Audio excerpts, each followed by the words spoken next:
ఈరోజు సిట్ పల్నాడు, తాడిపత్రి, తిరుపతి ప్రాంతాల్లో జరిగిన అల్లర్లను, పోలింగ్ తర్వాత జరిగిన అల్లర్లపై సంబంధించి సిట్ దర్యాప్తును ప్రభావితం చేయడం కోసం ఈనాడు, ఆంధ్రజ్యోతి విశ్వ ప్రయత్నం చేస్తున్నట్లుగా కనపడుతోంది. తెలుగుదేశం పార్టీని భుజాన వేసుకుని వారు చేస్తున్న వైనం వికృత రూపం దాల్చుతోంది. ఎన్నికల తర్వాత కూడా వాస్తవాలు రాయడానికి కాకుండా ఖచ్చితంగా జగన్ ప్రభుత్వంపై ఇప్పటికీ కూడా విద్వేషపూరిత రాతలు రాస్తోంది. నిజానికి సిట్పై బురద జల్లడానికి కూడా అప్పుడే ప్రారంభించింది. నిన్న సిఎస్పై పెద్ద ఎత్తున బురద జల్లినటువంటి ఈనాడు, అలాగే ఇవాళ ఆంధ్రజ్యోతి కానీ ఇవన్నీ ఏకంగా పోలీస్ శాఖ వైఫల్యం కింద చిత్రీకరించడానికి ప్రయత్నిస్తున్నాయి తప్ప తెలుగుదేశం పార్టీ అరాచక శక్తులు చేసిన విధ్వంసాన్ని లేదా గందరగోళాన్ని కప్పిపుచ్చే ప్రయత్నం చేస్తున్నాయి. మరి సిట్టును ప్రభావితం చేయగలుగుతాయా ఈనాడు, ఆంధ్రజ్యోతి అన్నది ఇప్పుడు ఒక చర్చ అయితే, చంద్రబాబు అనుమతి లేకుండా అమెరికాకు వెళ్ళిన వైనం ఆసక్తికరంగా ఉంది. దేనిపై కూడా మాట్లాడుకుందాం. ముందుగా సిట్ దర్యాప్తుని ప్రభావితం చేయగలుగుతారా కృష్ణారెడ్డి గారు? సార్, ఇప్పుడు అధికారులు కూడా మనుషులే, వాళ్ళకి మనసు ఉంటుంది. దాంట్లో భయము, భక్తి, లేకపోతే కోపము అన్నీ ఉంటాయి, అన్ని లక్షణాలు ఉంటాయి. ఇక్కడ పత్రికలు కానీ మాధ్యమాలు కానీ చేయాల్సింది ఏంటంటే జరుగుతున్న వ్యవహారాలపైన సాధికారికమైన సమాచారాన్ని అందించటం. ఇప్పుడు మీకు ఒక చిన్న ఉదాహరణ గుర్తు చేస్తే, నాకు ఆ అమ్మాయి పేరు గుర్తు రావట్లేదు, సినిమా టీవీలో సీరియల్స్లో నటించిన అమ్మాయి విషం దాగి, ఇది ఇద్దరు ప్రేమికులు ఇద్దరు జరిగితే ఆ అబ్బాయి చనిపోలేదు, ఆ అమ్మాయి చనిపోయింది. దాదాపు ఒక 20 ఏళ్ల కిందట ఇది హైదరాబాద్లోనే జరిగింది. దానిపైన కోర్టు నేరుగా విలేకరులను ప్రశ్నించింది, మాధ్యమాలని, పత్రికలను ప్రశ్నించింది. అంటే మీరు ఇన్వెస్టిగేటివ్ ఆఫీసర్లా అని. అంటే ఏంటంటే పోలీసు దర్యాప్తు కంటే ముందే ఇలా జరిగింది, అలా జరిగింది, యాజ్ ఇఫ్ వీళ్ళేదో లోతుగానో లేదా పక్కనే ఉండి వాళ్ళ మాటలు విన్నట్టుగా, ప్రతి విషయాన్ని అది పేరు నాకు గుర్తు రావట్లేదు, వాళ్ళ మాటలు విన్నట్టుగా జరిగింది ఏందో మొత్తం కంప్లీట్గా పూసగుచ్చినట్టుగా రాస్తే, అంటే విచారణని తప్పుదోవ పట్టించడానికి ఇవన్నీ దోహదం చేస్తాయి, దర్యాప్తుని తప్పుదోవ పట్టిస్తాయి అని హైకోర్టు అభిప్రాయపడింది.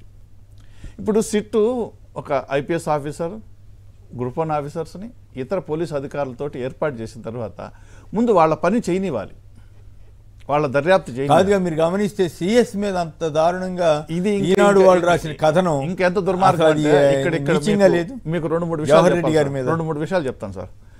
ఒకటేమో, ఇప్పుడు మిమ్మల్ని ఇక్కడి నుంచి హఠాత్తుగా దుబాయ్కి పంపించామండి, అక్కడున్న వాతావరణము, పరిస్థితుల్లో మీకు ఆకలింపు చేసుకున్న తర్వాత మీరు పని మొదలు పెట్టగలరు. ఎన్నికలు ముంగిట్లోకి వచ్చిన తర్వాత బదరాగా జిల్లా కలెక్టర్లని, ఎస్పీలని మార్చేస్తే వాళ్ళకి ఆ జిల్లా మీద అవగాహన రావడానికైనా టైం పడుతుంది. అది ఒక మొదటి తప్పిదమని నేనైతే పర్సనల్గా భావిస్తున్నా. మీకు వివాదాస్పదము అని చెప్పి జాబితాలు ఇచ్చేది ఒక పార్టీ, అసలు పలానా వాళ్ళ నేను కొమ్మినేని శ్రీనివాసరావు గారిని కలెక్టర్ చేయడం రాయొచ్చా ఒక పార్టీ? అంటే దాన్ని సమర్థిస్తారా? ఎంటర్టైన్ చేశారు, దాన్ని సమర్థిస్తారా? అసలు ఈసీ అంగీకరించవచ్చా? మరి దీని గురించి ఏ పత్రికలోనూ ఒక మాట రాయరు. ఆ పలానా పార్టీ అధ్యక్షురాలు, భారతీయ జనతా పార్టీ అధ్యక్షులు పలానా వాళ్ళని నియమించమని ఏ రకంగా రాస్తారు, ఏ రకంగా ప్రతిపాదిస్తారు? అసలు ఒక యంత్రాంగాన్ని, రాష్ట్ర ప్రభుత్వం ఉండే యంత్రాంగాన్ని 3 పేర్లు పంపించమంటే ఆ 3 పేర్ల నుంచి ఒక పేరుని ఏసీ తీసుకుంటుంది. ఇది విధానం మొదటి నుంచి, ఎప్పుడు 100 దశాబ్దాల నుంచి వస్తున్నటువంటి విధానం. దానికి భిన్నంగా ఇక్కడ ఎల్వీకేని తీసేయండి, కొమ్మినేని శ్రీనివాసరావు గారు పెట్టండి, అక్కడ పలానాయని తీసేయండి, వీళ్ళని పెట్టండి. ఈ రకమైనటువంటి వైఖరితో అసలు లేఖ రాయొచ్చు అనేది ప్రధానమైన ప్రశ్న. ఆ లేఖని పరిగణలోకి తీసుకున్నారు, యాజ్ ఇఫ్ సిఎస్ లేకపోతే ఇంకొకరు ఉన్నతాధికారు పంపిన జాబితాలాగా పరిగణలోకి తీసుకున్నారు. ఇక్కడ మనం అందరినీ ట్రాన్స్ఫర్ చేసి ఒక సిఎస్ నుంచి ఉంచేసినా కూడా వీళ్ళు ఒప్పుకోట్లా. ఈనాడు రామోజీరావు ఒప్పుకోట్ల. నేను సరదాగా అంటుంటా, రామోజీరావు గారు తన సెక్యూరిటీ సిబ్బందిని డీజీపీ గాను, తన ఎడిటర్లు ఉంటారు కదా, ఎడిటరో లేకపోతే డైరెక్టర్, వాళ్ళని తీసుకెళ్లి సిఎస్ గాను పెట్టి వాళ్ళు ఇష్టంగా చేయాలన్నట్టుగా రాస్తున్నారు. ఇక్కడ మనం గమనించాల్సింది ఏంటంటే, ఇంటెలిజెన్స్ చీఫ్ని మార్చారు, కొత్త ఆయన వేశారు, డీజీపీని మార్చారు, వేరే ఆయన వేశారు. ఈ ఆప్షన్లు ఎవరివి? ఈసీ ఆప్షన్లు ఇవి. మరి ఎవరి మీదనో నెపం నెట్టేస్తున్నారు అంటే ఎట్లా? ఆ మార్చిన ఎస్పీలు, కలెక్టర్లు ఎవరి ఆప్షను? EC option. 3 పేర్లు పంపిస్తే 3 పేర్ల నుంచి ఒకరిని పికప్ చేసేసినారు. పైగా భారతీయ జనతా పార్టీ అధ్యక్షురాలో లేకపోతే ఇంకొకళ్ళు పెట్టినటువంటి పేర్లను కన్సిడర్ తీసుకున్నారని ఉన్నాయి. మరి వీటన్నిటి నేపథ్యంలో అక్కడక్కడ చిదురుమరు సంఘటన జరిగినాయి, వాటిని మనం సమర్థించడం లేదు. ఎక్కడ ఏ హింసాత్మక సంఘటన జరిగినా లేదా దానికి ప్రేరేపించినా తప్పే, అది ఏ పార్టీ అన్నా కావచ్చు కాక. కానీ ఇక్కడ ఇంకోటి కూడా జరిగి ఉంటుందని నా అనుమానం. ఏంటంటే, ఈ ఎన్నికల సమయంలో పాత లెక్కలు ఏమన్నా ఉంటే తేల్చుకోవడానికి కూడా ఒకరిద్దరు ఈ ప్రోద్బలం చేసి కొన్ని గొడవలు చేయించే అవకాశం కూడా ఉంది. వాళ్ళకి లోకల్గా ఉండేటటువంటి స్థానికంగా ఉండే తలకాయ నొప్పులు గొడవల వల్ల కూడా ఉండదు. దీన్ని గుండగుత్తగా నేరుగా పేరు పెట్టి ఫలానా అధికారి ఇలా చేశాడు, ఈయన ఇక్కడ ఇట్లా చేయలేదు, అక్కడ అది చేయలేదు అని రాయడం ద్వారా దర్యాప్తు సంస్థని, ఎందుకంటే మీకు ఇంకో మాట కూడా చెప్తాను సార్, ఆ మధ్య అమరావతిలో పంటలు తగలబెట్టారు. హోంమంత్రి అది వైసీపీ వాళ్ళు చేశారని అన్నారు. అంటే ఏంటి అంటే పోలీస్ డిపార్ట్మెంట్కి నేతృత్వం వహించేటటువంటి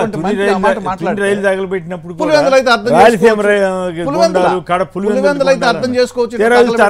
అరెస్ట్ చేసింది ఎవరినంటే తూర్పుగోదావరిలో కాపు నేతలు, వెస్ట్ గోదావరి కాపు నేతలు. ఇది ఈ రకమైనటువంటి అంటే మైండ్ గేమ్ ఆడటం అంటారు సార్ దీన్ని, మైండ్ గేమ్. మీరు అంత దూరం అక్కర్లేదు సార్, అసెంబ్లీ జరుగుతూ ఉంటుంది, విలేకరు వెళ్తాడు, విలేకరు వెళ్ళి కవర్ చేసుకొని వస్తాడు, ఆఫీస్లోకి రాగానే ఒక బాస్ పిలుస్తాడు ఆయన్ని, ఏమయ్యా ఇరగ తీసేసినాడు కదా దేవేంద్ర గౌడ్ ఈరోజు అసెంబ్లీలో అని అంటాడు. అంటే అది మైండ్ గేమే. అంటే ఓ దేవేంద్ర గౌడ్ చాలా బాగా మాట్లాడాను, నేను రాయాలన్నమాట అని డిఫెన్స్లోకి వెళ్ళిపోతాడు ఈ అబ్బాయి. ఈ రకమైనటువంటి పరిస్థితి రాతలు మాటలు ఇప్పుడు కొనసాగుతున్నాయి. ఎందుకంటే సిట్ వేశారు, వాస్తవాలు వస్తాయి బయటికి. వాళ్ళు చెప్పారు వేసినమ్మంటే ఫలానా వాళ్ళని వేశారు, వాళ్ళు ఫలానా వాళ్ళ మనుషులని రాసేస్తున్నారు. అది అంటే ఎవడు కాదు. ఇప్పుడు ఏం చేయాలంటే మనం చంద్రబాబు నుంచి దిగుమతి చేయాలి. వీళ్ళందరూ అన్ని ప్రభుత్వాల్లో పనిచేసిన వాళ్ళే. తెలుగుదేశం ప్రభుత్వంలో పనిచేశారు, కాంగ్రెస్ ప్రభుత్వంలో పనిచేశారు, వైసీపీ ప్రభుత్వంలో పనిచేస్తున్నారు. అంటే ఇప్పుడు ఏంటి అర్థం? అంటే వీళ్ళు కాక వేరే వాళ్ళు మీకు అనుకూలమైన అనే అట్లా అనుకుంటారా? సో ఇదన్నీ ఏంటంటే సార్ ఒక మైండ్ గేమ్ ఆడి మానసికమైనటువంటి ఒత్తిడి పెంచి వాళ్ళ మీద వాళ్ళ పని వాళ్ళని సక్రమంగా చేయనీయకుండా చేసేటటువంటి ఒక విధానం ఇది. ఇది పరాకాష్ట ఈ విధానానికి. దీనికి మీడియా ముందుండటం, పార్టీలు మీడియా కలిసి నడుస్తూ ముందుండటం అనేది చాలా దుర్మార్గమైనటువంటి చర్య. తప్పు జరిగితే ఇదో ఇక్కడ తప్పు జరిగింది, దీనికి ఆధారం ఇది. అట్లా కాదుగా. ఇప్పుడు తాడిపత్రిలో ఎమ్మెల్యే ఇంటి మీదకి దాడి చేసి సాక్షాత్ పోలీసులు సీసీ కెమెరాలు పగలగొట్టిన వార్త గురించి ఒక్కటి రాయట్లేదు. ఈనాడు ఆంధ్రజ్యోతి అవి రాయకుండా కప్పిపుచ్చి ఏదో రాస్తున్నారు. ఎందుకు అంత దౌర్భాగ్యం? కావాలని చేశారు అని అంటారు. వాళ్ళ ఇంట్లో సీసీ కెమెరాలు పగలగొట్టారు అంటే ఏంటి? ఆధారాలు లభించకూడదని కదా. చేసింది కూడా పోలీసులకి, వాళ్ళకి తేడా ఏముంది? అది చేసింది పోలీసులే, అదే కనిపిస్తుంది. అది అతను కొడుతుంది.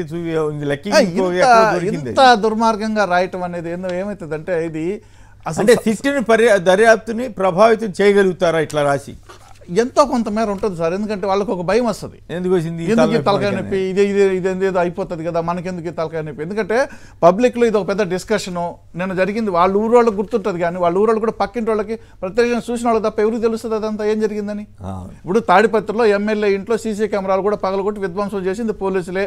కళ్ళ కట్టినట్టు వీడియోలు కనిపిస్తున్నాయి, కానీ ఆ వీడియోలు ఎంతమందికి పోతాయి? కానీ ఈడేం రాస్తారు, తాడిపత్రిలో వైసీపీ ఎమ్మెల్యే కర్రలు తీసుకొని పోయి దాడి చేశాడు అక్కడ పలానా వాళ్ళ ఇళ్ల మీద రాస్తారు. ఇది నిజమేనేమో అనుకునే ప్రమాదం ఉంటుంది. కానీ సిట్టు విచారణ జరిగిన తర్వాత సాక్ష్యాధారాలను సేకరించిన వాళ్ళు చెప్తారు. ఈ లోపల మనమే ఏదో కోయిల ముందే తెలుగుదేశం వాళ్ళు ఎవరైనా హైదరాబాద్ వెళ్తేనేమో అనారోగ్యం కారణంగా వెళ్ళాడని రాస్తున్నారు. వైసీపీ వాళ్ళు ఎవరైనా హైదరాబాద్ వెళ్తే పారిపోతున్నారంట. ఏంది పారిపోతున్నారో ఏమో. రైట్ సార్, నేను మీకు ఇక్కడ ఒక చిన్న మాట చెప్తాను సార్. ఒక మామూలు రైతు ఎవరో ఆ మధ్య వీడియో చూశాను నేను, వాట్సాప్లో వస్తూ ఉంటాయి కదా అవి. ఏమయ్యా కరోనా వచ్చినప్పుడు ఎవరు ఎక్కడున్నారనేది గమనించండి అయ్యా, మీరు ఎవరు ఎక్కడున్నారని గమనించండి. ఏ పార్టీ నాయకులు ఎక్కడెక్కడున్నారు? ఆ పార్టీ నాయకులకి ఏమో డబ్బులు లేవా? 10 రూపాయలు పెట్టి ఉడికిన కూరగాయలు ఇచ్చారా అని అడిగాడు అతను. అంటే ఒకరైతే పరిగెత్తిపోయినారు, పారిపోయినారు, ఇంకా రారు, దుకాణం సర్దేసినారు, ఇంక ఈ దేశానికి రారు. నేనేదో ఒకటి చదివాను, ఎప్పుడు ఆయన వెళ్ళిపోయినట్టు విదేశాలకి, ఇక్కడ ఉండే వ్యాపారాలు ఎత్తుకొని పోయినాడంట. అంటే ఏదో రావణాసురుడు కదా సీతాదేవిని భూమితో సహా పోయినట్టుగా మాట్లాడుతున్నారు. ఇది దుర్మార్గం సార్. దీని ఒక పద్ధతి ఉండాలి, ఒక విధానం ఉండాలి, పార్టీలకు సిద్ధాంతాలు ఉంటాయి, దాని మీద మాట్లాడచ్చు, చేస్తే విమర్శలు చేయొచ్చు. మళ్ళీ ఆ ఏపీలోనే తెలంగాణకు వచ్చేసరికి వేరే భజన చేస్తారు, వేరే భజన, అది వేరే కార్యక్రమం. 3 పార్టీలని భజన చేస్తున్నారు.